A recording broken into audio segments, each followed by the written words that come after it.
Elisa with JustOrthopedic.com, and I have the pleasure of being here again today with Dr. Jeff Zhao with Dallas Orthopedic and Shoulder Institute.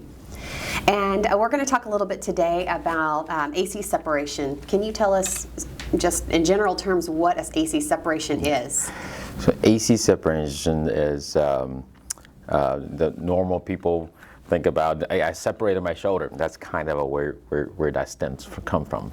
But there's a slight difference. Now, when people think about shoulder joint, all right, there's the ball and socket joint right towards here. Now, the AC joint is not. AC joint is right up here where the collarbone meets the top shoulder blade bone. It forms a little tiny joint. Okay, that is the roof of the ball and socket joint.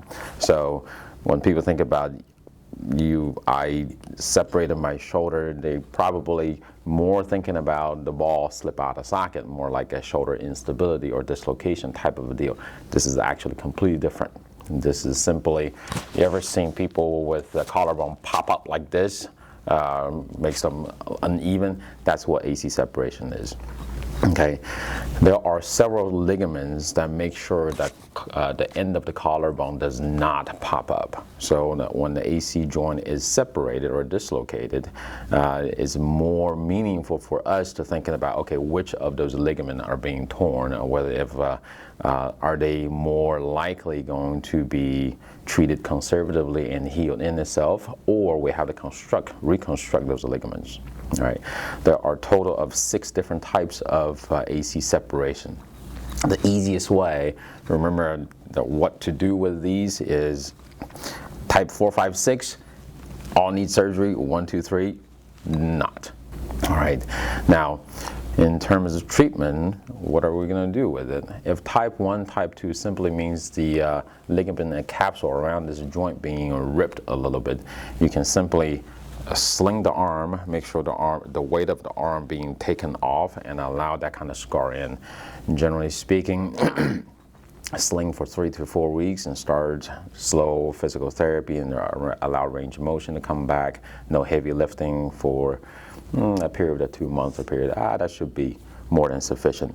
Type 3 is the one we just talked about. Excuse me. A non-athlete, you can go through a period of conservative treatment. If the pain goes away, the collarbone does not pop up any further, that should be more than sufficient. Now, there are other types. If you go through a round of physical therapy, conservative management, they continue to have pain around that area, then you can convert to a surgical a reconstruction of the ligament to make sure the collarbone stays down. All right. Type 4 and 5, those usually, if you can catch them early on, everything, you can reconstruct the ligament by tightening the collarbone down so that the end of the collarbone is pointing towards the acromion, or the end of the scapula.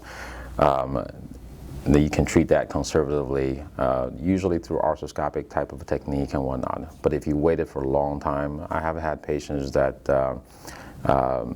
was not treated, period. They have a type 5, which means this has raised up fairly high. 5, 6 months later, trying to do it arthroscopically with minimum invasive technique usually will not work, because those ligaments are already shredded and retracted. You have to use some kind of a cadaver graft to reconstruct it, though that would be an open procedure, a little bit more invasive. And how common is this type of injury? It is more common in the younger age, 20, 30-year-old up to 40-year-old. You see a lot with a football injury, soccer, basketball, and ATV injuries where the flips, it kind of just land on the shoulders and stuff like that. Yeah. Thank you so much. Very good information. Again, this is Dr. Jeff Zhao with Dallas Orthopedic and Shoulder Institute. We are sitting on location at Pine Creek Medical Center in Dallas, Texas. I'm Elisa with JustOrthopedic.com. Follow us on Facebook, LinkedIn, and Twitter.